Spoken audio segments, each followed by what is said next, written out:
Welcome to the Biscuit Book Club on Joy 620 WRJZ, featuring Marci and Shelly. Today, conversation will build you up in the faith and encourage you to do what God has called you to do.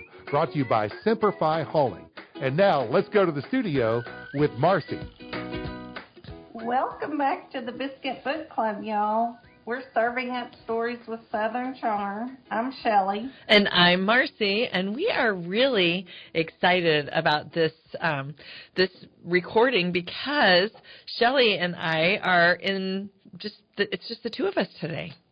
Yeah, we are talking about holidays and traditions and all the fun things. Yeah, I cannot wait. I just went to Hobby Lobby yesterday and picked up some stuff to make with our grandkids, some crafts and some food things. So I am looking forward to spending time with those littles and just creating some new memories. Yes, and I'm looking forward to having a grandbaby. To do that with soon, April. In April. So imagine, next Christmas you will have a grandbaby to spoil. So I know. That is going to be so cute. What kind of traditions do you have up there in Alaska, Shelly? We are very busy until the day after Christmas, and then we just kind of crash. The weeks leading up to Christmas, we go out to the villages, and we go into schools and watch all of their Christmas performances. We take gifts, and we pass out gifts to the kids, and it is just a great time. And then Christmas Eve, we have a Christmas Eve candlelight service at the church, and everybody comes out. We have a full house. And then after that, we go around house to house, and people have snacks set out for us, and they do their traditional native drumming and sing from different homes. And then, so we get in bed late that night. And then on Christmas night at 6 p.m., we go back to the village, and we have a huge celebration. And we just have a really good time. It's, everyone dresses up. The little girls are in their dresses, and it's just such a sweet time. They really do the holidays big. And Santa comes, and we hand out gifts, and it's a lot of fun. Oh, that's great. John, I should have signed John up for that. He looks kind of like Santa. He's the real beard, and a couple years ago he even dyed it white because he wasn't sure if he was going to be do a stand-in for a Santa. But I mean, there have been times where, like one time he had his jeans on and some suspenders and a flannel shirt, and he was just at like a Chick-fil-A playland with one of our grandkids, and he was sitting in there with her, and all of a sudden these two kids came up to him and tapped him, and they said, do you want to know what we want for Christmas? And he was like, well, sure. And then the other kid pushed the other kid out. Wait, do you want to know what I want for Christmas? And he just scooted out of there so quick. He's like, honey, they think I'm the guy. They think I'm the guy. So I'm like, oh, his eyes, how they twinkle. He didn't want that pressure. Yeah. So it was kind of funny. And then he did dress up as Santa one time, and our grandkids, I told the grandkids, I'm like, okay, so, when you dress up like Spider-Man, that doesn't mean you are Spider-Man. So when Grandpa comes out and he dresses up like Santa, that doesn't mean he is actually Santa. But I'll tell you, he put the suit on, and he was the man, because our grandson looked at him, and he's like, I need someone to start explaining. And then him and our other grandson said, actually, we've never seen Grandpa and Santa in the same room together. Oh, I love that. So he has some mystique maybe Grandpa around is it. Santa. Yeah, maybe he is. You never know. You better not shout. You better not cry. So you never know. But I do love decorating. I do love thinking about the holidays. But one of the things I really love is thinking about, like, what my grandmother had. Like, when we would go to her house, it always had smells of Christmas. Like it always smelled like she was a candy maker. She always was making like divinity and just caramels and fudge and just different candies. And so it's hard for me to not think of her at Christmas and those smells. So I know I brought in today homemade graham crackers. And so that is something that is always on our list. We always make graham crackers. I don't even know why. That's not even a Christmas thing, but the graham crackers are absolutely perfect. So I'll put that on our show. And you just have them by themselves? We have the graham crackers, and I drizzle them with a little bit of white chocolate and just put some green sprinkles. And when I cut them up, instead of making them into squares, I cut them into triangles so they have the little illusion of trees. But it just makes for a real quick cookie. It makes it, they don't crumble all over, but oh my goodness, the taste is definitely Christmas for us. I love that. So, well, I've been in the kitchen lately more. I mean, we cook every day. As you know, we only have one restaurant in town. So we have to cook every day. But I have been in the kitchen more lately, just baking, and I made Jeff homemade bread last night, and he recently had a birthday, and I made him my fried chicken, a homemade fried chicken recipe. You can find that on my website at ShellySulfridge.com if you want to try that out. It has the secret ingredient that Jeff tells everyone about. It's really the not so secret. It's the not so secret ingredient, fried chicken.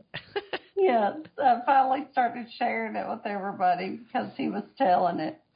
But I made him his birthday dinner, and then I made him an Italian cream cake. Ooh. And that's his favorite. And it turned out really good. And he shared it. Of course, he's not going to eat the whole cake by himself, and I'm gluten-free. So he shared that. And then this week, I made pumpkin bread. I've never made, a pumpkin roll. Have you heard of that? Yeah, like where you roll it with like a cream cheese type of a custard filling. Yeah, and then you slice it, and it's got the swirl in it. And it turned out good. I was like, wow, I've never done that before. My mom used to make them. And you roll it in a tea towel, and it has to set for an hour and cool, and then you unroll it and put the cream cheese, and I put walnuts in there. Ooh. That was his request. So I've been really in the kitchen lately. That's good.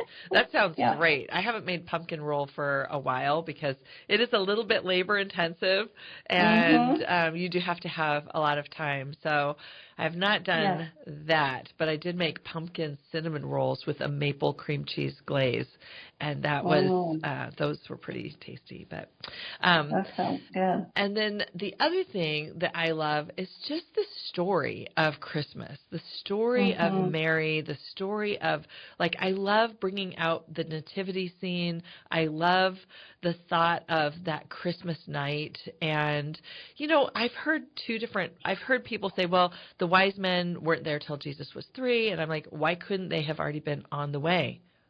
Like, Noah did not start building the ark when it started raining. Why couldn't they have started on their journey so they actually were close? Because, you know, I think they were there when he was, like, right after they took him to the temple for their sacrifice. And so anyway, so you never know, but I do love all the characters. I love all the setting.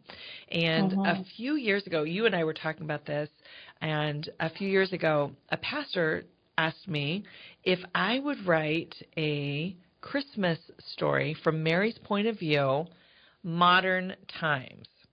So you couldn't have the camel, but I also didn't want to have cell phones and stuff like that. I wanted it to be timeless, not time stamped. So that's what I did. I wrote this from Mary's point of view on what her take was on the Christmas story. So, we are going Why don't you read that for us? Okay, I will. I just happen to have it with me. When you read it to me this week, I cried. So I was like, I'm going to go run and grab tissue. Actually, when I read beautiful. it, I started crying too, because it just, I think mothers, there's something to be said about slowing down and really thinking about Mary's point of view. And as a mom, you totally know what that felt like. And I can't even imagine, though, being in her situation. So this is called Click, Click, Slide. And I even brought my knitting needles in so that I could be actually knitting. I only know one stitch, but so the whole click, click, slide is the sound of the knitting needles. When you are knitting, knit one, purl one, or whatever, you have that rhythmic slide of the knitting needles. So when I did this for a couple different groups, I actually had my knitting needles. So I'm going to go ahead and so I'm going to knit a scarf for Avila this Christmas. Your granddaughter. Yes. But so that's what's on my knitting needles now. But that constant knit, click, click, slide goes through the whole thing. A Christmas Yarn by Marci Seither. I love the slow click, click, slide of knitting needles. So comforting, soothing, almost like a baby breathing in their mother's arms. My mom taught me to knit before I was engaged to Joseph. I wasn't a fast learner, mastering the fancy stitches that my cousin creatively wove into sweaters and socks, but it didn't really matter to me. I knew how to cast on, knit, purl, and cast off, and it was enough. It was enough to make a simple blanket or a scarf. But my favorite thing to make, my favorite thing of all, a small stocking cap for newborn babies. There is something so comforting about the thought that a little baby will be warmed by something I made with my own hands. Well, when I heard the news that my older cousin Elizabeth was expecting her first baby, I was beyond thrilled. A miracle! That's exactly what the people in town called it. The alarm on her biological clock had rung, and the snooze button pushed more than once. But there she was, just as pregnant as she could be. Click, click, slide. Click, click, slide went my knitting needles. I pulled on a long sweater. Oh, sorry. I got off on my... I hurried to the local yarn shop in the middle of town and picked out the softest hand-spun yarn I could find. My knitting needles went right to work. Click, click, slide, click, click, slide. I was making a little matching cap and blanket for Elizabeth's baby shower. But that wasn't the only Christmas surprise. No one knew, just me and the angel that showed up while I was snipping a few sprigs of rosemary. "Behold, I bring you good tidings," he calmly spoke. I should have been terrified, but there was something in his voice. "With God, all things are possible," he said. To make a long story short, I knew I didn't have to worry about the details. I just had to be willing to be available. But I wondered if God would also include the possibility of Joseph being part of that plan. Our people had been waiting for generations for the Messiah, the El Shaddai. We had anticipated that God would do what he had always done, the miraculous, whether parting the Red Sea or sending fire and manna from heaven. So many miracles have been told through the ages. So much Scripture had been read. And so many times we wondered, and yet who would have thought right here and right now an average girl engaged to an average carpenter?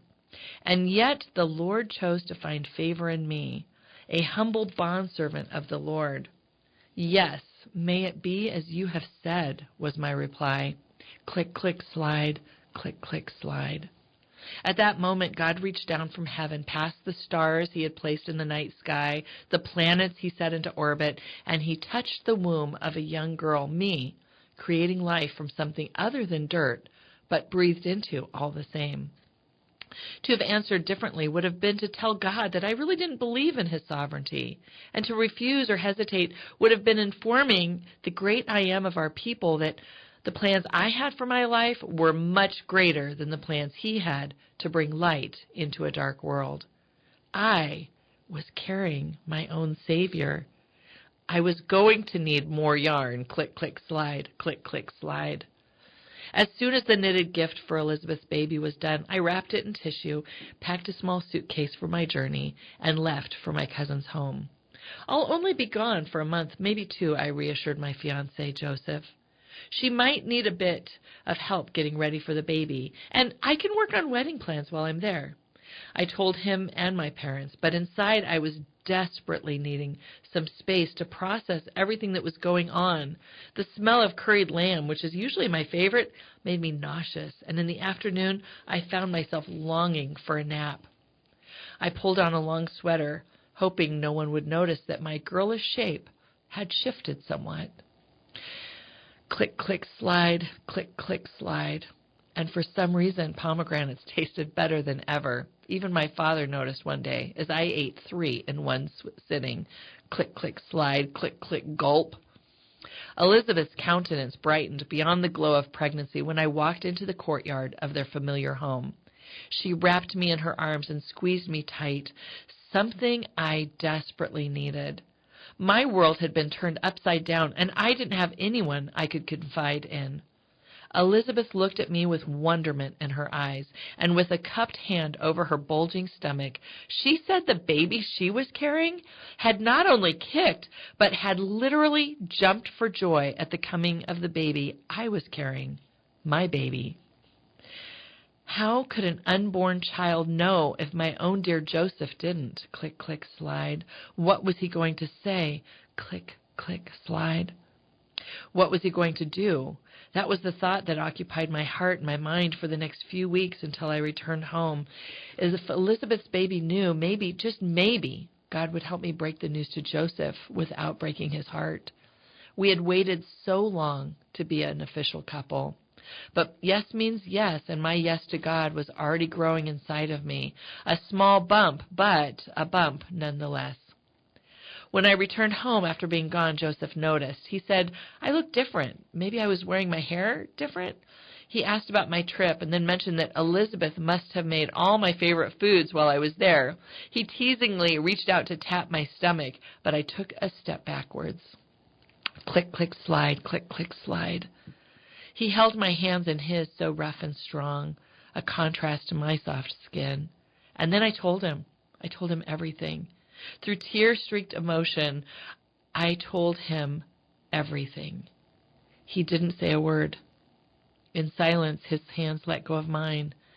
And after he wiped his dampened face against the sleeve of his cotton flannel shirt, he pushed his hands deep into his front pockets.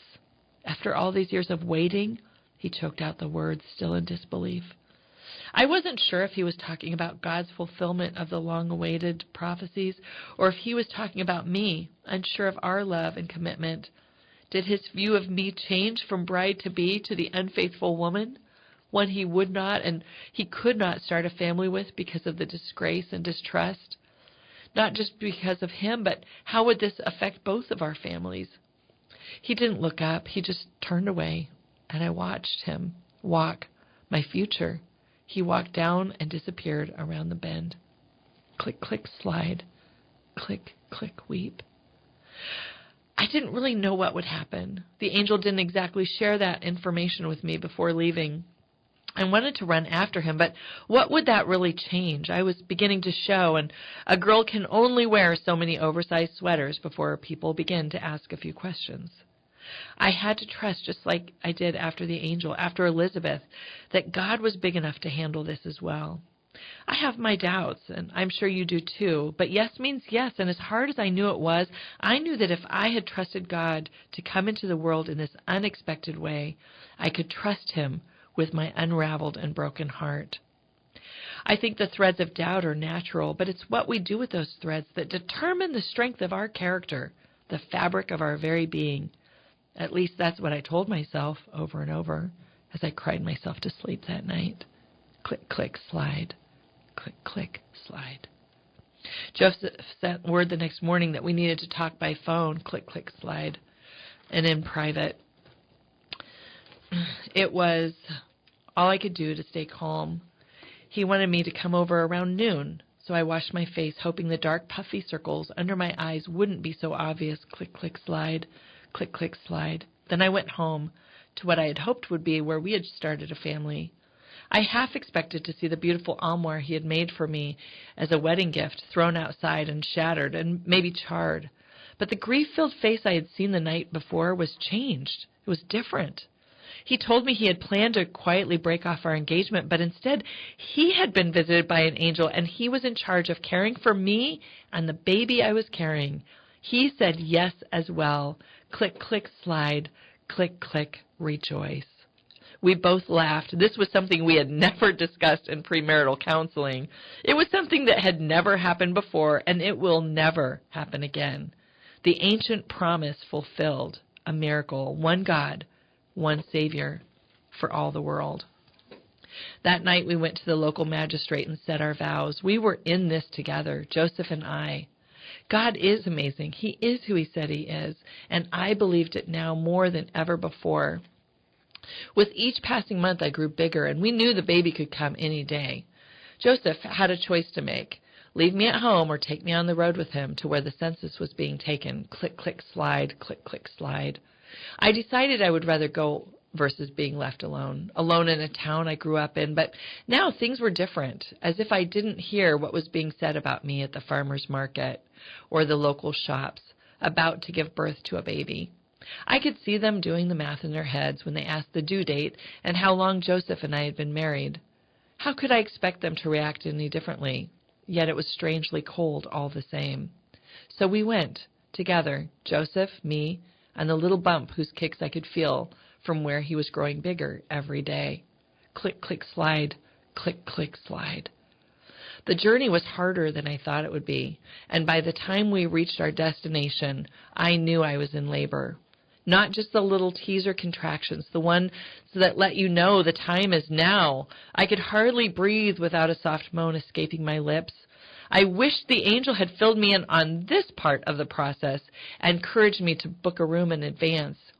I don't know who was more frantic, me or Joseph, after being told there were no vacancies. None, anywhere.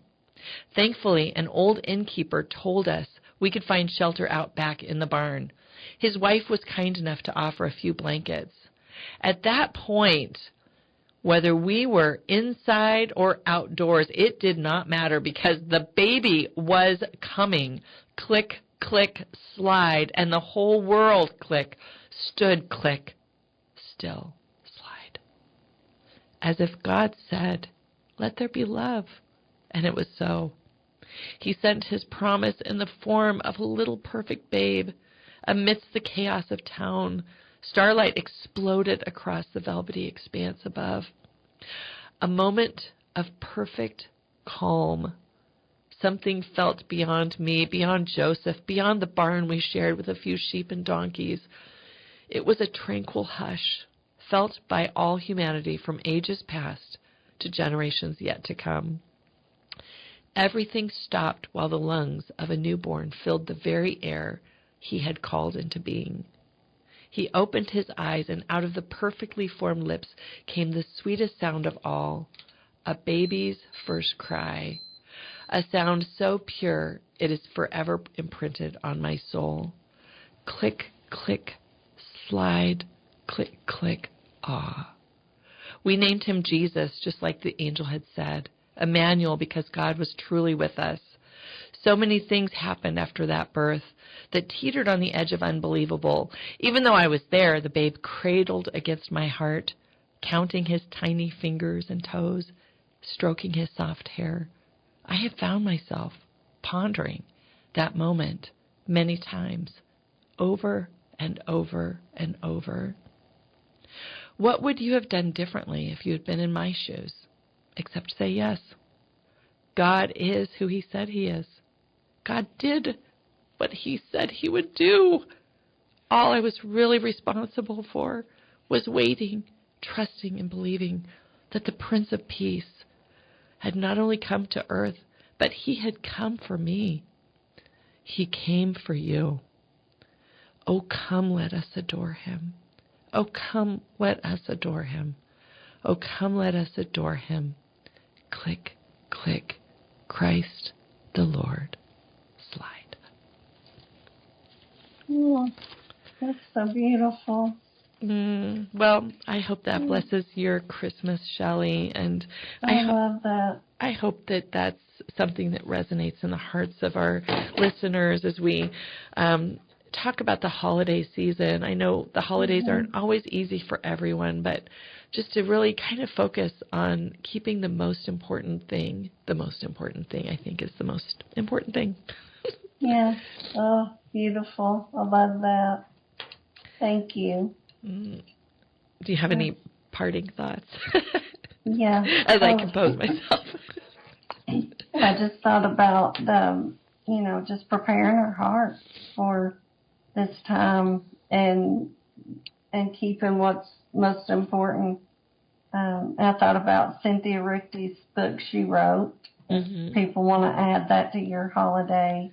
The Christmas Spirit, was that the name of it?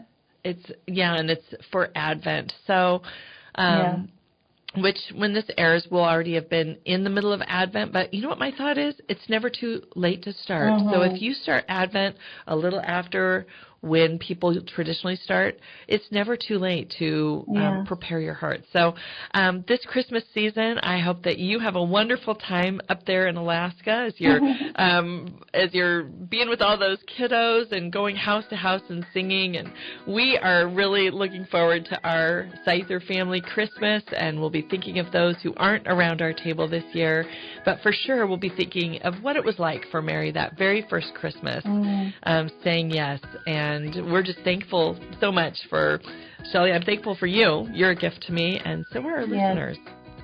And you to me. Thank you. Thanks for sharing. Well, thanks so much for joining us this week on the Biscuit Book Club. Go out, sing some carols, bake some cookies, drink some hot cocoa, and wish everyone a very Merry Christmas. Yes, and until next time, keep reading and keep it cozy, y'all.